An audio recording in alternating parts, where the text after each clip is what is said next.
Put that in perspective, that same International Space Station, 120 miles from here, one of my good friends, an astronaut, Nicole Stott, who did 2 stints in the space station, and one of the first women also to do a walk out there, came back and wrote a book called Back to Earth.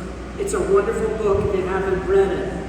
And it goes over her experience and everybody that's been to the space station or to the moon's experience.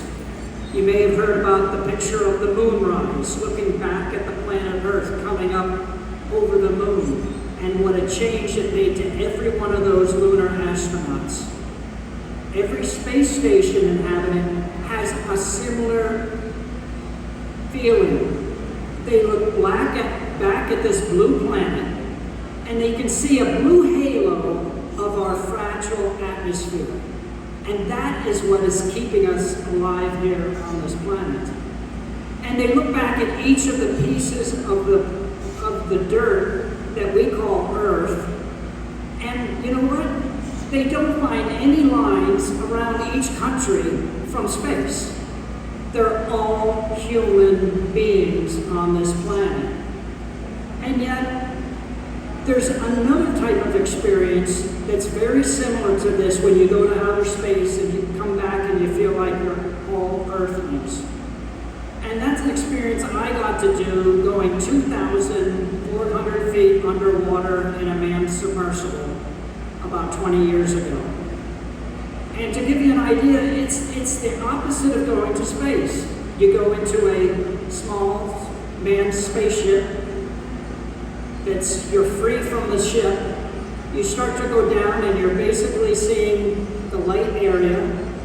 At about 500 feet, it starts to go dim like twilight. At 1,000 feet, it goes black like at night. And that's where the rest of the underwater world comes alive. All the organisms that produce their own light and little pieces of bioluminescent looking like it's stars. And the kind of organisms that you see only in books. And when you do that dive and come back up, you're never the same. You realize how wonderful this planet is. And we actually know more about the moon than we actually do in the bottom of the ocean. And yet we're making thousands of millions of dollars to go to another planet, not Earth.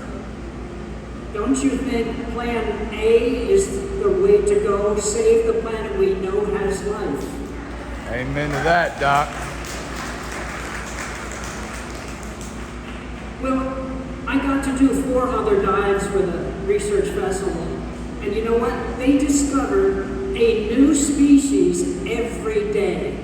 A new species every day. We're trying to go to a planet probably doesn't have water, probably doesn't have life, and yet we still don't understand all the life that's under the planet, on our oceans, or around in the jungle and places like that. So I think there is a story here for us to tell. For one, I think we should rename this planet because exactly what happens in the ocean affects what happens on land, on Earth.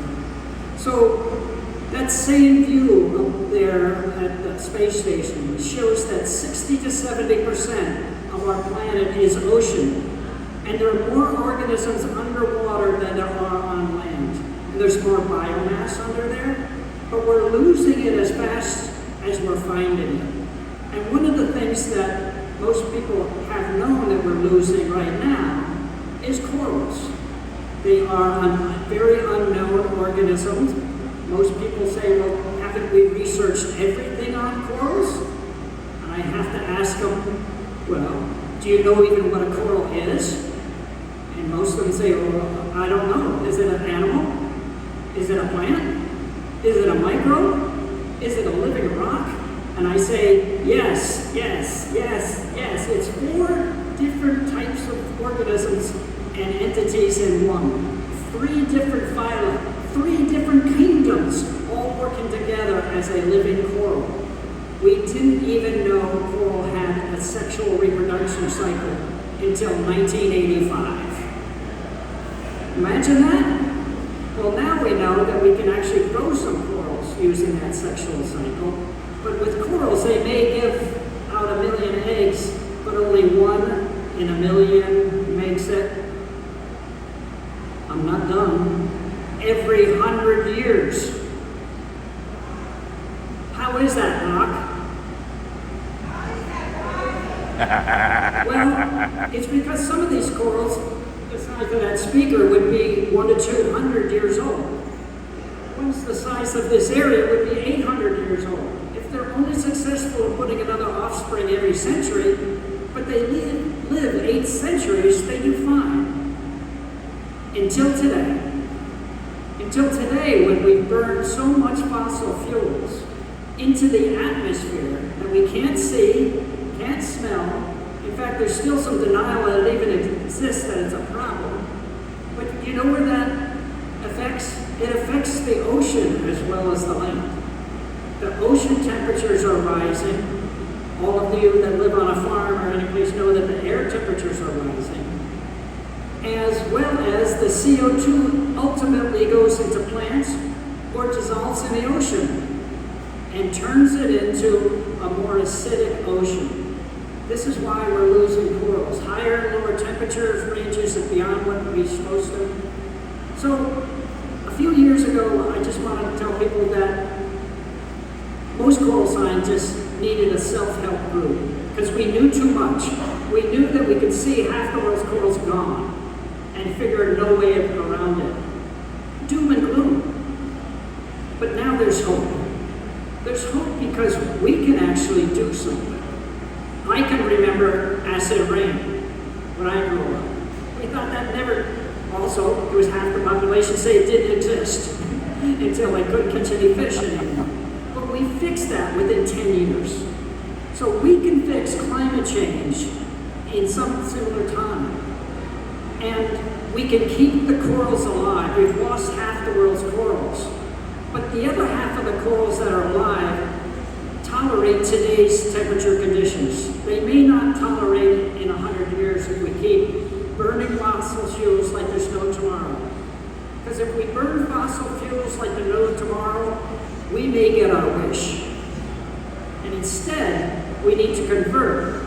So there's not one oil company that's just saying everybody burn fuel. Oil companies are only drilling because we're buying fuel. So you can vote with your pocketbook.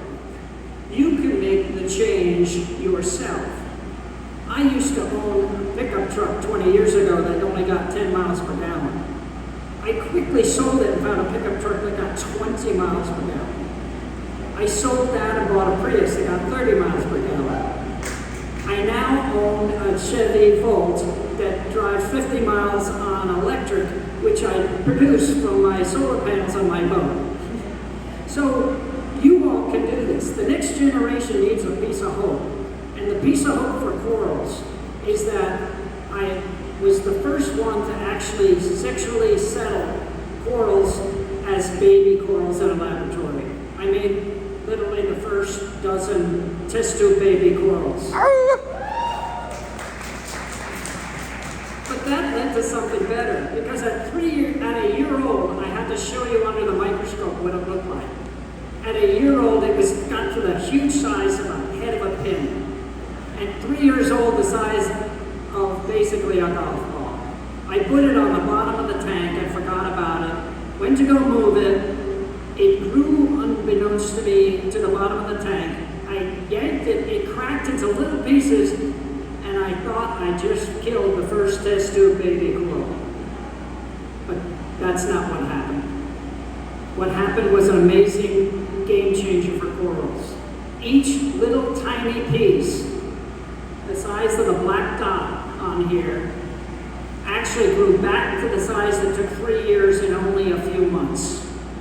It's a rapid healing response, like your skin if you scrape it, to heal over and grow real fast. So nowadays, we take a golf ball-sized coral, and instead of waiting 3 years till it gets a little bigger and cut it in half, and waiting another 3 years and cut it in half and have 2 corals. We now cut it into 100 microfragments.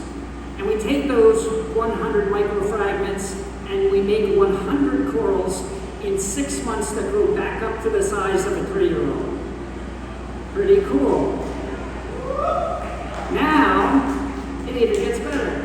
We take those identical twins and we grow them close together on a dead coral head looking like a mushroom pizza.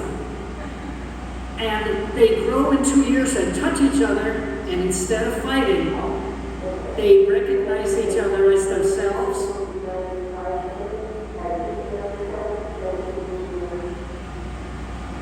And they grow back together. They fuse back together, they don't fight, and we produce a large pizza-sized coral in 2 years that would have taken 75 to 100 years to grow. Yeah. Pretty cool, huh? Yeah. Game changer for corals. I'm not done yet.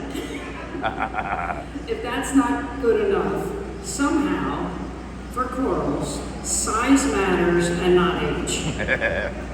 And when the size of a mature coral, they literally start acting like one. How they tell each other that, I don't know. And every coral that I planted from 2013 to 2018 has actually grown to the size of a mature coral and has spawned in 2020, reproducing back to the reef. Yeah. So now, most people think that to grow 1 million corals may take 100 years. But we started a new foundation called Plant a Million Corals. You probably think corals grow too slow, they may take 100 years. And you might also think that I look already like I'm 100 years old. But I hope to hit 1 million corals by the end of next year, before 2025. So we're going to be planting these and literally bringing back reefs, and we can do it just like reforestation. And hopefully we'll solve climate change before we boil the rest of the ocean up. So there is hope for all you young people out there. You're going to be the group that actually can get jobs, can actually work in marine protected areas, plant corals and bring them back and show everybody that corals are something that are worth saving. Because as the corals go, they're only 1% of the bottom of the ocean, but they're responsible for 25 to 40% of the world's fisheries. So if you like seafood, I want to do one more thing for you.